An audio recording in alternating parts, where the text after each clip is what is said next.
Hello friends, നമസ്കാരം. പുതിയൊരു വീഡിയോയിലേക്ക് എല്ലാവർക്കും സ്വാഗതം. എല്ലാവരും സുഖമായിട്ടിരിക്കുന്നു വിശ്വസിക്കുന്നു. ഇന്ന് ഞാനിവിടെ നിങ്ങളുമായിട്ട് സംസാരിക്കുന്നത് ഓണസദ്യയെക്കുറിച്ചാണ്.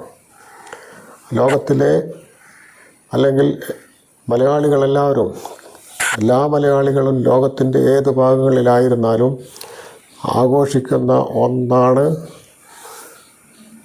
ഓണമെന്ന് പറയുന്നത്. ആ ഓണാഘോഷത്തിൻ്റെ ഭാഗമായി എല്ലാ കുടുംബങ്ങളും ഒന്നിച്ചു ചേരുകയും ബിസിനസ് സ്ഥാപനങ്ങളായാൽ അവിടുത്തെ സ്റ്റാഫുകൾ എല്ലാവരും ഒന്നിച്ചു ചെന്നുകൊണ്ട്, ഒരു കമ്പനിയാണെങ്കിൽ അവിടുത്തെ എല്ലാവരും ഒന്നിച്ചിരുന്നു കൊണ്ട് ഓണം ആഘോഷിക്കുന്നു. പലതരം കളികളും അതുപോലെ തന്നെ മറ്റ് വിനോദ പ്രവർത്തനങ്ങളും ഒക്കെ തന്നെ സംയോജിപ്പിച്ചുകൊണ്ട് എല്ലാവരും ഓണം ആഘോഷിക്കുന്നു. അതിൽ തന്നെ ഏറ്റവും പ്രധാനപ്പെട്ട ഒന്നാണ് ഓണസദ്യ എന്ന് പറയുന്നത്. ഓണസദ്യ എന്ന് പറഞ്ഞാൽ കുടുംബങ്ങളിലെ എല്ലാവരും ഒന്നിച്ചിരുന്നു കൊണ്ട് ബിസിനസ് സ്ഥാപനങ്ങളായാലും കമ്പനികളായാലും സ്കൂളുകളായാലും കോളേജുകളായാലും എല്ലാവരും ഒന്നിച്ചു ചേർന്നുകൊണ്ട് ഒരു സദ്യ ഒരുക്കുന്ന ഒരു പ്രവണതയാണ് ഓണത്തിൻ്റെ ഭാഗമായിട്ട് വരുന്നത്.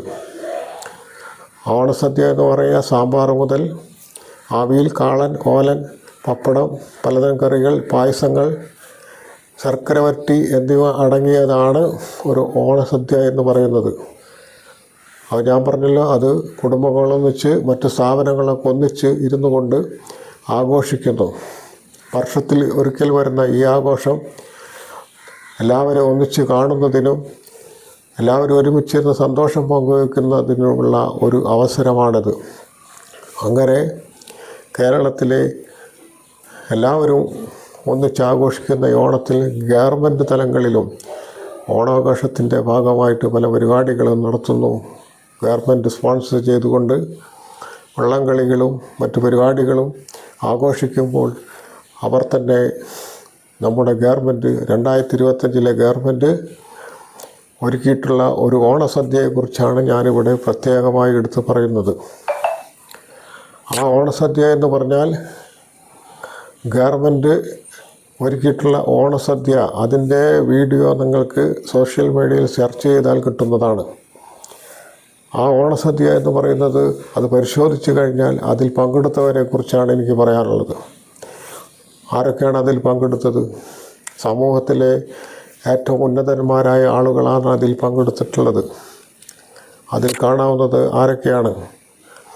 രാഷ്ട്രീയ പാർട്ടികളിലെ പ്രമുഖരായ ആളുകൾ, സിനിമാ രംഗത്ത് പ്രവർത്തിക്കുന്ന പ്രസിദ്ധരായ ആളുകൾ, കായിക രംഗത്ത്, അതുപോലെ തന്നെ ബിസിനസ് രംഗത്ത്, സാമൂഹ്യ ശാസ്ത്ര സാംസ്കാരിക രംഗത്തൊക്കെ പ്രവർത്തിക്കുന്ന പല പ്രമുഖരായ വ്യക്തികളാണ് ഇതിൽ പങ്കെടുത്തിട്ടുള്ളത്.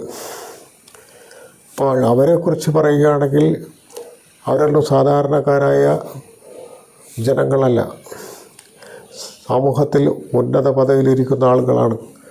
അവർക്ക് ഇഷ്ടക്കണക്കിന് ആയിരക്കണക്കിന് കോടിക്കണക്കിന് രൂപയുടെ ലക്ഷങ്ങളുടെയൊക്കെ സമ്പാദ്യമുള്ള ഒരു വ്യക്തികളാണ് അവരൊക്കെ. അവർക്കൊക്കെ ഒരു നേരം ആഹാരം കഴിക്കാൻ പാകമില്ലാത്തവരാണോ? അല്ല. അവർ ഇങ്ങനെ ഒരു നേരത്തിൻ്റെ ആഹാരം കഴിക്കാൻ പാകമില്ലാത്ത ജനങ്ങളാണെങ്കിൽ അതിൽ നമുക്ക് അഭിമാനിക്കാം. അങ്ങനെ ലക്ഷക്കണക്കിനോ കോടിക്കണക്കിന് രൂപയുള്ള സ്വത്തുക്കളുള്ള ആളുകളെ വിളിച്ചു വരുത്തിക്കൊണ്ട് ഗവൺമെൻറ്റിൻ്റെ കയ്യിൽ നിന്ന് സർക്കാരിൻ്റെ പണം ഉപയോഗിച്ച് സദ്യ നടത്തുന്നത് എത്ര ആർഭാടമാണെന്ന് നിങ്ങളൊന്ന് ആലോചിച്ച് നോക്കൂ. മറുവശത്ത്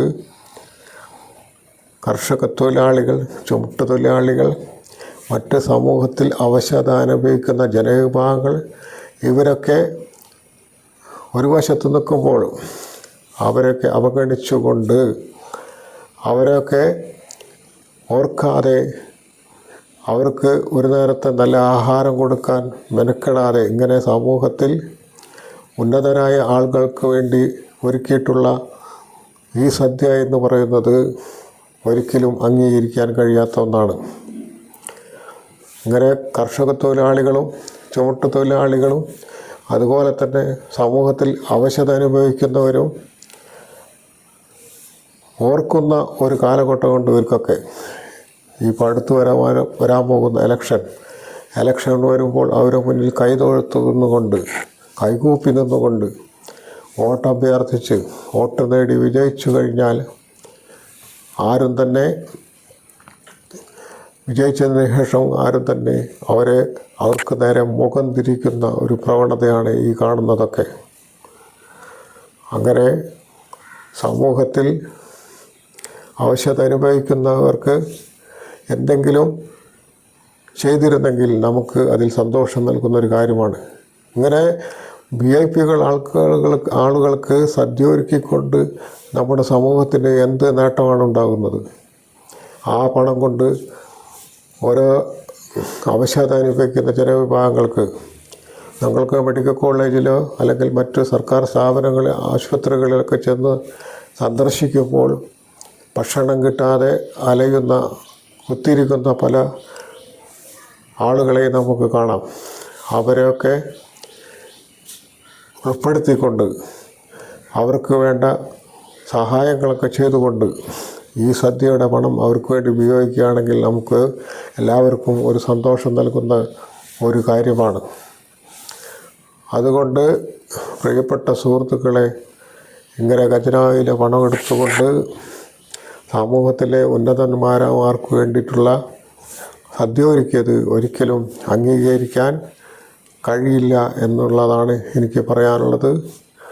ഇപ്പോൾ നടക്കുന്ന CPIയുടെ സംസ്ഥാന സമ്മേളനത്തിൽ അതിൻ്റെ റിപ്പോർട്ട് പറയുന്നു, ഗവൺമെൻറ് അടിസ്ഥാന വർഗങ്ങളുടെ പ്രശ്നങ്ങൾ അവഗണിച്ചുകൊണ്ട് ഉള്ള പ്രവർത്തനമാണ് നടത്തുന്നത്. അതുകൊണ്ട് അതും ഗവൺമെൻറ്റിൻ്റെ നടപടികളെ തീർത്തും വിമർശിച്ചുകൊണ്ടുള്ള റിപ്പോർട്ടാണ് അവർ പറയുന്നത്. അതുകൊണ്ട് നമ്മൾ ചെയ്യേണ്ടത് സമൂഹത്തിലെ പാവപ്പെട്ട ജനങ്ങൾക്ക് സാന്ത്വനമേകുന്ന, അവർക്ക് സന്തോഷം നൽകുന്ന കാര്യങ്ങളിൽ ഏർപ്പെട്ടുകൊണ്ട് അവർക്ക് നല്ല പ്രവൃത്തികൾ, നല്ലൊരു ഭാവി ഉണ്ടാക്കാൻ വേണ്ടിയിട്ടുള്ള പ്രവൃത്തികൾ ഏർപ്പെടണം എന്നാണ് പറയാനുള്ളത്. അപ്പോൾ ഇങ്ങനെയുള്ള ഈ ആർഭാടങ്ങളൊക്കെ ഒഴിവാക്കിക്കൊണ്ട് പാവപ്പെട്ട ജനങ്ങളുടെ ഇടയിലേക്ക് ഇറങ്ങിച്ചെന്ന് പ്രവർത്തിക്കണം എന്നാണ് ഓരോ മനുഷ്യരും ചെയ്യേണ്ട കാര്യങ്ങൾ. ഇത്രയും പറഞ്ഞുകൊണ്ട് നിർത്തുന്നു.